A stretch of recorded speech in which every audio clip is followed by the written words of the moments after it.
So guys, with UFC 297 just a few days away, I wanted to give you guys my prediction for this particular contest that's coming up, as well as my opinion on the behavior of these two before the fight, because to me it's been pretty disappointing considering, you know, the build-up only mere a month before, but we'll get into that a little bit later. But obviously these two are both coming off fantastic wins, right? Sean Strickland pulling the upset, biggest upset in recent memory, you know, against Israel Adesanya in Sydney, Australia, getting a unanimous decision victory. You know, it was a complete shutout which shocked everyone, including myself. And obviously du Plessis coming off a fantastic win against Robert Whittaker, getting the TKO finish. So in this contest, obviously I think Sean Strickland is going to be going in as an underdog yet again. I haven't checked the betting line, but I would just assume that that is going to be the case, because in a lot of people's mind, people, you know, they're not too sure that if Sean Strickland can continue this run and put on the same performance that he put on against someone like Israel Adesanya. Obviously he came at him with a very good game plan.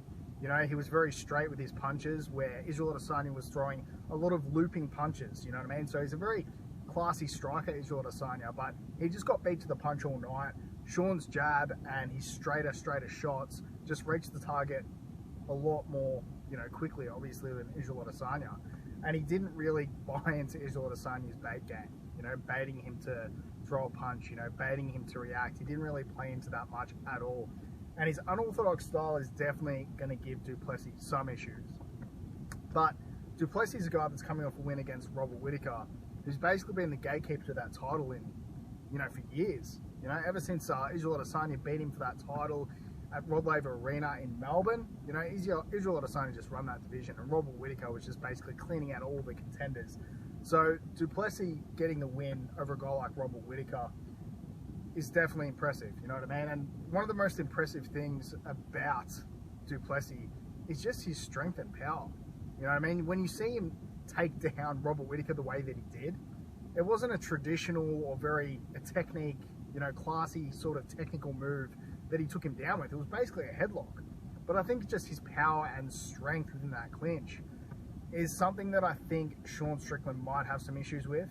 I know Israel Adesanya came out and he reckons that du Plessis is going to get the submission victory over, you know, Sean Strickland, which I found pretty shocking to me. I don't think that that's going to be the case.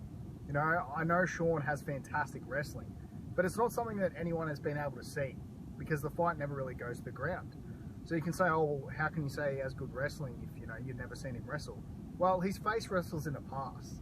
And if wrestlers can't get him to the ground, obviously, at least his wrestling defense is so good that they can't really take him out of his comfort zone. So we don't really know how Sean is once it gets to the ground, obviously, in the world of jiu-jitsu.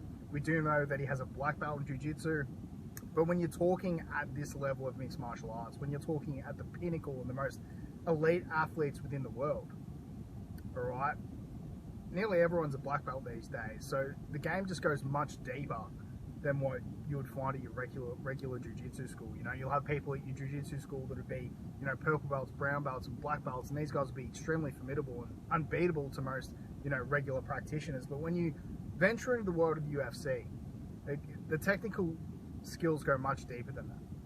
So we'll see if du Plessis has the ability to get to the ground. I think if anyone can, he definitely has that ability. All right, but I just don't think that he's going to be able to keep Sean down if he does actually get him there. The time will actually tell. You know, I'm at least hoping within this contest that it does get to the ground and we see Sean do a bit of grappling, because for as long as I've watched his career, you know, I haven't really seen that happen, but time will tell. I just think Sean Strickland is a little bit outgunned here in the power and size department. You know, and I think du Plessis is just going to have the edge here a little bit. But this is a fight that could particularly go either way. You know what I mean? Because when you look at du Plessis' resume, his fight before, you know, getting Robert Whittaker, which is a fantastic win, it's similar to Sean in the fact that who did he beat? Derek Brunson, you know, who cares? And he gassed after, you know, a few minutes. But as someone who had a recent nose surgery myself, I had the same surgery as du Plessis, all right, for a deviated septum. It really does limit your gas tank, you know, and your cardio. And I think that that was a bigger help for him than what a lot of people realised, especially coming into the Robert Whittaker fight. He didn't even look close to gassing in the second round, put on a constant pressure. So it'll be interesting to see how du Plessis you know, comes out within this fight, because as we know, Sean's gas tank is absolutely fantastic. So Sean has no problem going 5 rounds. So it'll be interesting to see whether du Plessis has any issues going that full distance, you know, because I think it's a very likely outcome that this one does go the full distance. I don't see Sean Strickland finishing du Plessis, to be completely honest with you. I mean, Sean really isn't a finisher in all of his UFC contests. You know, when's the last time Sean Strickland has finished someone? You'd have to go right back in the history books to see that. But du Plessis has the finishing ability, but you don't see Sean get finished much. Obviously, he had, you know, Alex Pereira that knocked him out cold, so he does have the ability to get knocked out. But I just think if you're playing the odds here, you know, if I was a betting man, I'd bet on this fight at least going the distance. It's a complete toss-up to me of who's going to win it. But my pick is probably, I'm just going to go with du Plessis, guys, but honestly, this one could absolutely go either way. And why I'm a bit disappointed as well is because this had a massive build-up, this contest. Obviously, Sean Strickland and him getting into a brawl in the crowd for the UFC event, it bolstered up, you know, the interest within the card, and the card is pretty lackluster right now. You know, there's really not a lot of fights that excite me at all, but it generated a lot of interest. And then you see on UFC Embedded that they're shaking hands, and Sean Strickland's like, oh, I like du Plessis, and they're basically all lovey to each other, and, you know, showing a lot of respect. I know a lot of people don't like the trash talk, and at times for me it can be a bit too much, but I'd be lying if it said it didn't make me more interested in the contest, if there was genuine bad blood there. You know, seeing them all friendly now, it's just sort of, it's taken a bit of the shine off and excitement off the event for me. And, you know, Sean Strickland's a bit of a hypocrite as well.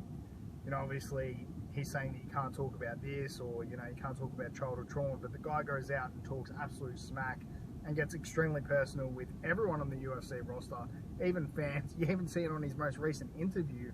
He absolutely blasted a reporter about his LGBTQ stance. I'm not big political or anything like that, and some things I sort of agree with Sean about, but he's definitely not tactful in the way he approaches these subjects. So for him to get all sensitive when he's so outspoken himself is, you know, not very, you know, it's not a good look for him. But I still like the guy, because Sean Strickland is not the type of person that's pretending to be someone that he isn't, you know. Sean Strickland is Sean Strickland.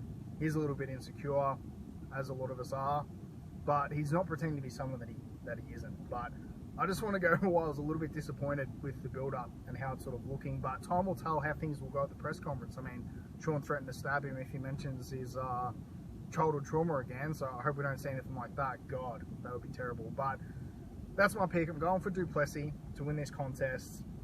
I don't know how he's going to win, guys. This fight's a complete toss-up for me, but that's my prediction. Let me know what you guys think in the comment section below, if I missed something, and your reasonings for who you think is going to win.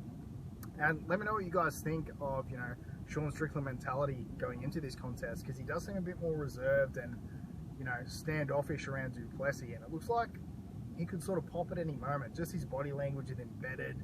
You know, it seems like anything small could just set him off, but let's see how things play out over the next few days. Please subscribe to the channel. You know, it really does help me out. If you watch my content quite a bit, you might as well subscribe so I can get to 1,000 subscribers as quickly as possible. Thanks very much for tuning in, and I'll see you guys later. Take care.